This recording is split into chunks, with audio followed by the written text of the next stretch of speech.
Hey, what's going on, everybody? This is Tyrone back with Tech Life. And as part of the Sprint T-Mobile merger, the FCC put in a concession for T-Mobile and required them to continue to report build-out targets for up to 6 years. And T-Mobile already reported their 4th annual report, and they just reported the 5th annual report.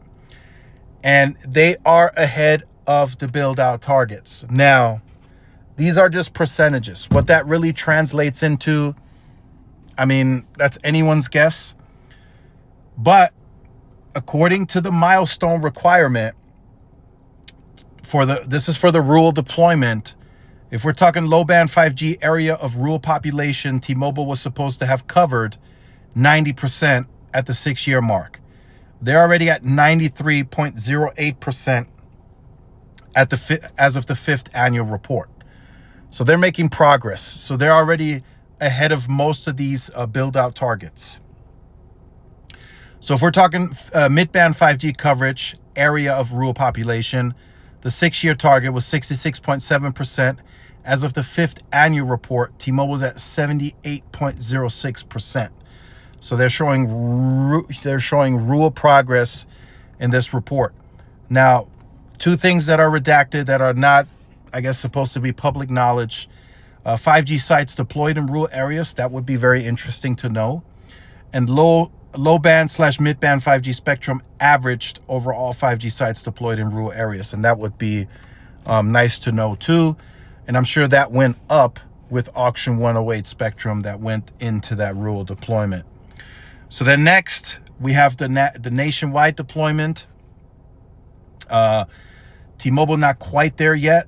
So if we're talking low-band 5G coverage, area of U.S. population, the 6-year milestone requirement is 99%. As of the 5th annual report, they're at 98.45%. So they're close, but they haven't reached the 99%.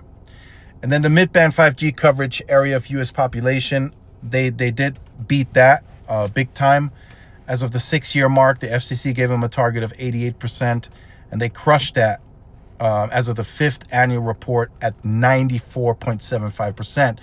So I have to assume the low band portion is harder and harder and harder to scale because it's much more rural. As you can see from the 4th to the 5th report, not much movement there.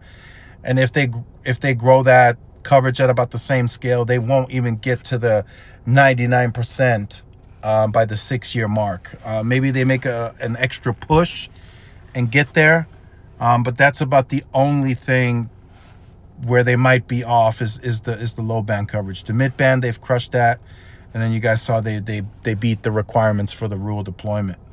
So two things redacted: 5G sites nationwide. That would be nice to know, but it's fully redacted. And then the average 5G spectrum deployed on the sites nationwide. That would be nice to know too. And of course, that all is redacted. So great progress by T-Mobile.